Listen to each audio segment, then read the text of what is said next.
जय शनिदेव, जय श्री राम भाइयों। आज का जो हमारा विषय है गुप्त धन का इच्छाधारी टोटका। जिसके मन में जो इच्छा हो वही रूप लेता है टोटका। इस विषय पर आज हम चर्चा करने वाले हैं, विश्लेषण करने वाले हैं। अगर आपने चैनल को फॉलो नहीं किया तो सबसे पहले चैनल को फॉलो करिए, लाइक करिए, शेयर करिए। तो देखिए भाइयों, हमेशा मैं आपको गुरु का महत्व बताता हूँ। गुरु आपको करना है। गुरु के बिना धन नहीं है, जीवन में सुख नहीं है, विद्या नहीं है, ज्ञान नहीं है, मोक्ष नहीं है। तो एक अच्छा गुरु जिसके पास में त्रिगुण का, त्रिविद्या का, त्रिशक्ति का, त्रिदेव का ज्ञान हो, ऐसा गुरु करिए। और आज का जो हमारा जो वीडियो इसी पर आधारित है। गुरु शिष्य का नाता है और एक शिष्य ने गुरु को धोखा दे दिया। गुरु ने तो शिष्य का फायदा किया, लेकिन शिष्य ने गुरु को धोखा दे दिया। ठीक है, तो एक कहानी है दादा गुरु के समय की। दादा गुरु के जीवन में ये कहानी घटित हुई है और उनके जीवन के आखिरी समय में उन्होंने मुझे बताई थी। तो देखिए, दादा गुरु का एक शिष्य था और उसका एक खेत था। उसके खेत में एक बहुत बड़ा खजाना था, बहुत बड़ा धन था। और उसके कारण उसको बहुत बड़ा दोष लगा था, क्योंकि वो जो खेत है उसके नाम पे था। जो दादा गुरु का शिष्य था उसके नाम पे था, तो उसको बहुत बड़ा दोष लगा था। और उसके कारण उसकी शादी होने के बाद में 10 साल हो गए थे, फिर भी उसको संतान नहीं हुई थी। तो एक दिन वो दादा गुरु को उसने पूछा, गुरुजी मुझे संतान की प्राप्ति नहीं हो रही है, नहीं हुई है, इतना साल हुए मेरे शादी को, ऐसा क्या हुआ है? तो दादा गुरु ने उसको बताया कि भाई तेरे कुंडली में दोष है, तेरी जो संपत्ति है, जो जमीन है, उसमें दोष है। तो उसने बोला, गुरुजी क्या दोष है? तो गुरुजी ने बोला कि तेरे जो खेत है उसमें जो धन है, उसके कारण जो वहाँ पे जो निगेटिव शक्ति है उसके कारण तेरे को दोष लगा है और तेरे को संतान प्राप्ति नहीं हो रही है। क्योंकि जिसके खेत में, घर में जो धन होता है और लोगों को दोष लग जाता है और उनको जीवन में सुख चैन उनका सारा छीन जाता है और उनको बहुत दिक्कतों का सामना करना पड़ता है। तो उसने दादा गुरु को कहा कि गुरुजी इसके ऊपर उपाय क्या है? तो दादा गुरु ने कहा कि भाई जितना भी तुम्हारे नाम का जो खेत है वो किसी धर्म को दान कर दो, किसी मंदिर के लिए दान कर दो, दान धर्म में खर्च कर दो। नहीं तो उसको क्या करो, किसी को उसको बिक डालो और जो भी पैसा आता है धर्म कार्य में खर्च करो।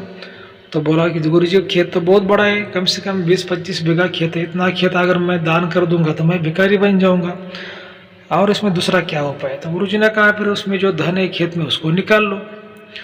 तो फिर उसने गुरुजी से कहा कि गुरुजी आप ही निकाल के दो, आप तो हमारे गुरु हैं। लेकिन हमारे दादा गुरु ने कहा कि भाई मैं ऐसे मामलों में नहीं पड़ता, क्योंकि हमारे जो दादा गुरु के तो बहुत शिष्य हुआ करते थे, लेकिन उनके जो खास शिष्य थे जिन पर उनका भरोसा हुआ करता था उनको ही वो सपोर्ट करते थे। ऐसे जीवन में उनके तो बहुत शिष्य थे, लेकिन वो जानते थे कि भाई ये शिष्य अपने को कभी भी धोखा दे सकता है, क्योंकि शिष्य से ज़्यादा गुरु कभी भी होशियार होता है। शिष्य को लगता है भाई मैं होशियार हूँ, लेकिन गुरु उससे ज़्यादा होशियार होता है।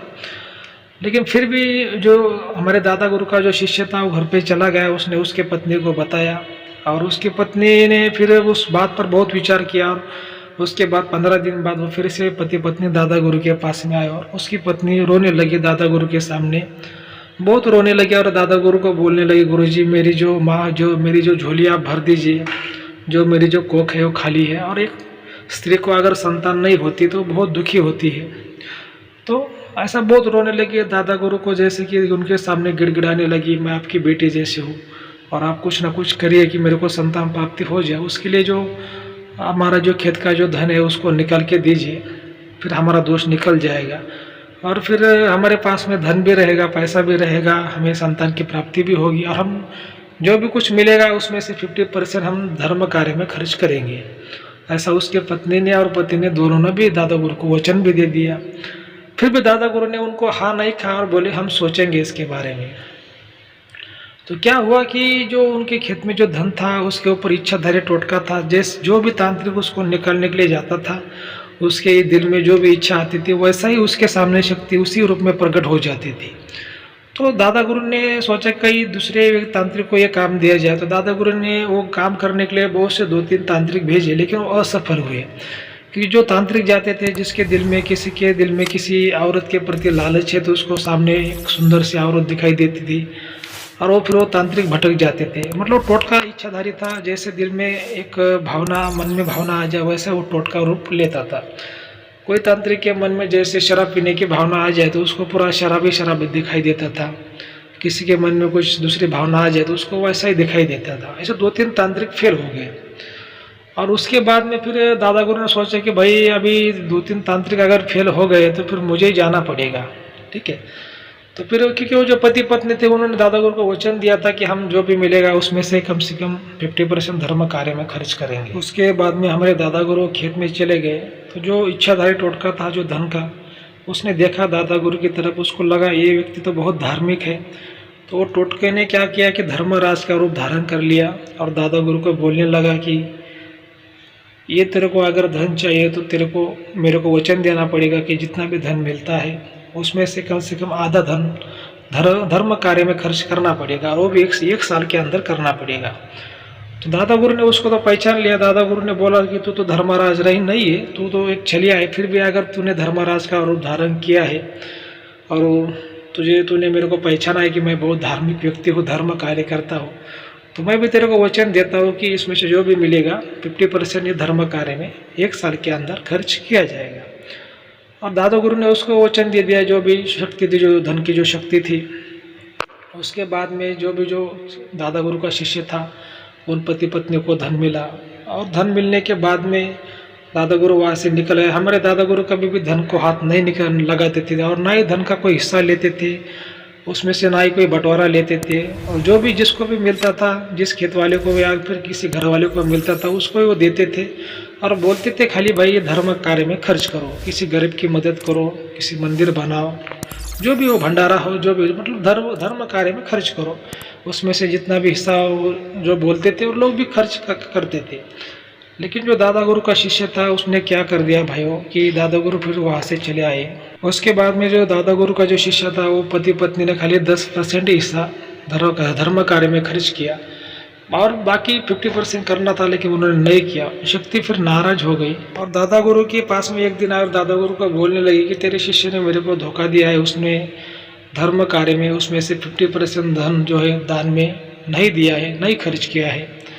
अब जो मैं तेरे को सज़ा दूंगी, मैं तेरे ऊपर वार करूंगी, ऐसा शक्ति दादा गुरु को बोली। और उसका जो उसने वार भी किया, दादा गुरु ने अपने पैर की जो सबसे छोटी, जो बाएं पैर की जो उंगली रहती है, सबसे छोटी लिटिल फिंगर बोलते हैं उसको, उसके ऊपर वो शक्ति का दादा गुरु ने लिया और दादा गुरु की जो उंगली थी वो कट गई।